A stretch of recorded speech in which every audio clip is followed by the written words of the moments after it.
आज का ब्लॉग ना काफ़ी लंबा हो गया था तो मैंने इसको सेकंड पार्ट में डाल दिया, पर नेटवर्क की वजह से एक दिन लेट हो गया। हमारे यहाँ पे ना एक कद्दू की बेल लगी है, तो इसमें ना मुझे एक कद्दू दिखाई दे रहा है, तो आपको भी दिखाती हूँ मैं। यहाँ देखो कितना बड़ा हो गया है। मुझे लगता है 3-4 दिन के बाद ना ये निकालने को हो जाएगा। तो अपने खेतों के कद्दू खाने का ना मज़ा ही कुछ और आता है। रसीले कद्दू होते हैं ये। एक छोटू मुझे यहाँ भी दिखाई दे रहा है, ये काफ़ी छोटा है। यहाँ देखो इसमें फूल भी अभी इसी में है, और बाकी तो मुझे दिख नहीं रहा है। और यहाँ भी ये दिख रहा है, तो मुझे लगता है कि ये ना सड़ने वाला है, क्योंकि इसके फूल ना सड़ चुका है आगे से। फाइनली अब पहुँच गई घर में और मैं बैठ गई हूँ यहाँ पे हवा का आनंद लेने। यहाँ पे ना काफ़ी अच्छी हवा चली है, नेचुरल हवा चली है। तो पंखे की हवा लेने से तो अच्छा है कि बाहर बैठ के यहाँ पे हवा का आनंद लें। तो मम्मी जी जा चुके हैं गाय धोने, तो अब बस क्या सॉरी, गाड़ी भी आने वाली है दूध की। और आप देख सकते हैं इसके पैर देखो कितने अच्छे लग रहे हैं, मिट्टी मिट्टी। शौक से है ये सिर्फ। हाँ पता है मुझे, शौक से है, पर मेरी साइड को काहे को रखी है शौक से। तो खेत से आए तो मिट्टी तो होगी। अब देखो यहाँ पे हाथों में भी मिट्टी है। आराम कर ही रहे थे उतने को ना पापा जी भी पहुँच गए हैं। तो पापा जी गए थे गांव माता के मंदिर, क्योंकि गांव में आज माता की शड़ियाच थी, तो पापा जी गए थे वहाँ पे। तो आप लोग शायद कुछ एक जानते होंगे कि शड़ियाच क्या है, कुछ एक नहीं जानते होंगे। एक छोटा सा देवली टाइप की रहती है, तो जिसमें ना सीढ़ू दिए जाते हैं, जो पापा जी ने यहाँ पे लाए हैं। तो पापा जी से हम सीढ़ू मांगते हैं, शड़ियाची के सीढ़ू दो पापा जी, हमारा पांडा शड़ियाची का माता का प्रसाद है ये, इसको ना माता का प्रसाद माना जाता है। तो हम ले लेते हैं अपना प्रसाद। ये पापा जी ने दिया मुझे सिड्डू यहाँ पे, तो इसको हम ना ऐसे ही खाएंगे। सब लोग ना गांव से आटा लेके जाते हैं और वहाँ पे ना सब मिलके ये सिड्डू बनाते हैं। तो फिर शाम को सबको बांटेंगे, माता को भोग चढ़ाने के बाद फिर सबको बांटे जाते हैं। तो फिर ये घर को दिए जाते हैं प्रसाद के रूप में। तो अब हम खाएंगे सिड्डू। और पापा जी ने देखो यहाँ पे थैला भर के लाया है, जितने पापा जी के हिस्से में आते थे उतने सारे ले आए पापा जी। और ये अब सब खाएंगे हम। जब हम छोटे छोटे हुआ करते थे ना, तो हम गांव जाते थे जब ये फेस्टिवल होता था गांव में। तो हम ना मिलके बच्चे ये सिड्डू बनाते थे। अब तो पता नहीं कौन बनाता होगा। तो उस टाइम हम बच्चे लोग ना सब मिलके बड़े शौक से बनाते थे, और सारे बच्चे आते थे वहाँ पे और शौक से ना ये सिड्डू बनाते थे हम। पता नहीं कब हम इतने बड़े हो गए, और पता ही नहीं चला कि कब हम इतने बड़े हो गए, कब हम छोटे बच्चे हुआ करते थे, कब इतने बड़े हो गए। टाइम जाने का ना कोई पता ही नहीं लगता है कि कब टाइम चला गया। और फिर सिड्डू फिर ना माता को भोग चढ़ता था, और उसके बाद सबको बांटे जाते थे जितने भी वहाँ पे जाते हैं, क्योंकि सबके घर से ना इस सिड्डू बनाने के लिए आटा जाता है। 2 किलो के आसपास शायद होगा, 1.5-2 किलो के आसपास सारे ले जाते हैं। माता का प्रसाद समझ के हम ये सिड्डू का आनंद लेते हैं, और माता का आशीर्वाद हम पर बना रहे, आप सब पर बना रहे। आधा सिड्डू ना मैंने खा लिया, और आधा ना मैंने यहाँ पे भी जांगण को दे दिया। तो यहाँ देखो अंदर से कुछ इस तरह का होता है ये सिड्डू, आप देख सकते हैं। और मैंने तो आधा खा भी लिया है, और वो भूरा भाव से देख रहा हमें, मुझे कब मिलेगा। तो इसको भी देते हैं माता का प्रसाद। आगे है दूध की गाड़ी भी, तो यहाँ पे दूध देना शुरू भी हो गए हैं।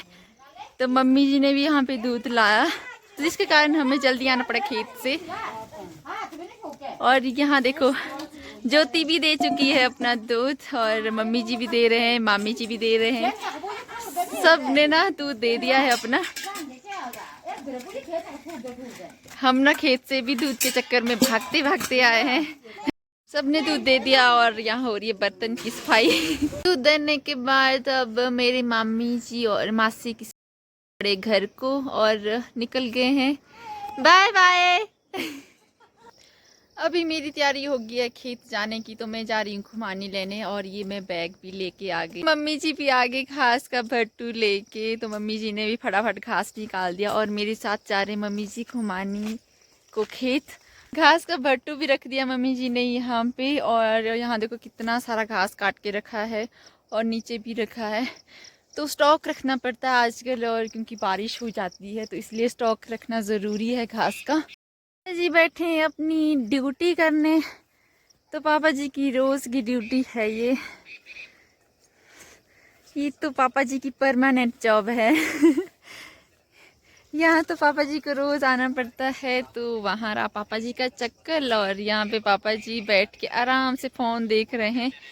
और पापा जी का स्टाइल चश्मे लगाने का आज भी वैसे का वैसा ही है। एडा बाबू जी होंगे करे, एडा हाँ एडा।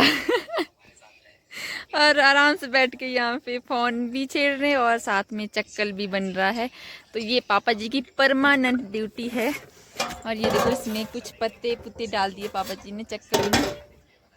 तो लगभग अब तैयार होने वाला है, और धुआं भी ना मुझे काफ़ी ज़्यादा लग रहा है यहाँ पे। पापा जी को तो अभी टाइम लगेगा यहाँ पे, क्योंकि अभी पापा जी का आधा काम हुआ है। तो पापा जी को अपनी ड्यूटी करने देते हैं और हम चलते हैं खुमानी निकालने। तो हम खुमानी निकाल लेते हैं, मैं और मम्मी जी।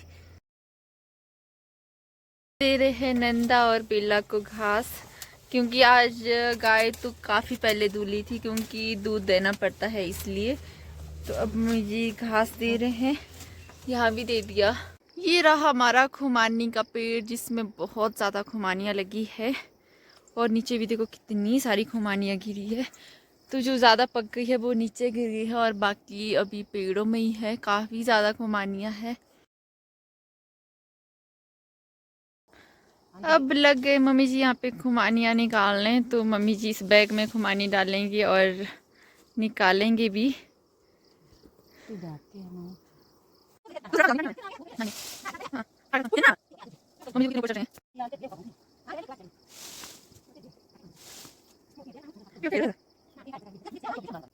ये मैंने खुमानी से भर दिया है अपना बैग। निकालने के बाद मैं बैठ के रेस्ट करने, और मम्मी जी अभी भी निकाल ही रहे हैं, और मुझे गाली भी दे रहे साथ साथ में कि इतना छोटा सा बैग क्यों लाया। मुझे ना इतनी खुमानी चाहिए थी तो मैंने उतना ही बैग लाया। तो मम्मी को लगा कि अगर ले ही जानी है तो काफ़ी सारी ले जाओ, पर मेरे लिए इतनी काफ़ी है। खुमानी निकालने के बाद अब चल पड़े हैं घर को। और तो ये मैं लाई हूँ इसमें खुमानी। अगर मैं इसको ना ऊपर से पकड़ूँगी तो ये फट भी सकती है बैग, तो इसलिए मैंने इसको ना इस तरह से पकड़ा है। खेत में ना मैंने इतनी सारी खुमानियाँ खाई, बहुत ही ज़्यादा खुमानियाँ। तो ये खुमानी ना बहुत ज़्यादा टेस्टी खाने को है, बहुत ज़्यादा मीठी है। और अब क्योंकि मुझे ना भूख भी बहुत तेज़ लगी है, आज ना मैंने एक ही बार खाना खाया है दिन को, और फिर मैंने खाया है नहीं। उसके बाद हम खेत गए। जिस टाइम हम खेत जा रहे थे उस टाइम ना मुझे काफ़ी ज़्यादा भूख लगी थी। मुझे लगा अब भूख के चक्कर में खाना खाने बैठूंगी तो फिर ना शाम ही हो जाएगी, इससे अच्छा है कि चलते हैं। तो फिर मैं उस टाइम चले गई, और इस टाइम मुझे काफ़ी ज़्यादा भूख लग रही है, तो शायद बजांगन ने खाना बना भी दिया होगा। ये लाई इतनी सारी खुमानियाँ। तो ये दो तरह की वैरायटियाँ हैं, और ये अलग है और उधर वाली अलग है। आप दिख रहे होंगे ये जो फल है ये थोड़े से छोटे हैं, और ये वाले ना काफ़ी ज़्यादा बड़े बड़े हैं। तो इतनी सारी खुमानियाँ लाई मैंने, इसमें से हम छांटेंगे और पैक करेंगे सुबह के लिए। ये मम्मी जी ने इतना बड़ा बैग भर दिया है, तो मैं तो कितना ही खा पाऊँगी। तो मम्मी ने बोला सबको खिला लेना, बाजार में जितने भी मिलेंगे। आने से पहले यहाँ पे देवता छमाओं जी के दर्शन हुए थे, और दर्शन करने के लिए हम निकल गए थे रोड में, और फूल भी दे दिए थे। और उसके बाद देवता जी चले गए घर, और हमारी तैयारी भी हो गई थी घर आने की। हाय गाइस, आज है नेक्स्ट डे, और मेरी तैयारी हो गई है बाजार जाने की। तो अभी ना मुझे शाम हो गई है यहीं पे, क्योंकि सुबह से ना आज रोड ब्लॉक है, तो जाने को बहुत ज़्यादा दिक्कत हो रही है, ना कोई गाड़ी है ना कुछ है। तो रोड ब्लॉक के कारण मैं सुबह नहीं जा पाई, तो मुझे जाते जाते ना यहाँ पे शाम हो गई है, लगभग 4:30 बज चुके हैं। तो अभी भी मैं गाड़ी का वेट कर रही हूँ कि कब जैसे गाड़ी आए, पर ना गाड़ी आ रही ना बस आ रही है। तो पता नहीं अब मैं कैसे जाऊँगी। गाड़ी तो अभी आई नहीं, तो अब हमें ना आगे तक थोड़ा सा पैदल जाना पड़ेगा। तो मैं जा रही हूँ भाई जी के साथ पैदल पैदल आगे तक, और पापा है ऊपर, पापा है अपनी ड्यूटी पे। और अब चलते हैं, बाय बाय।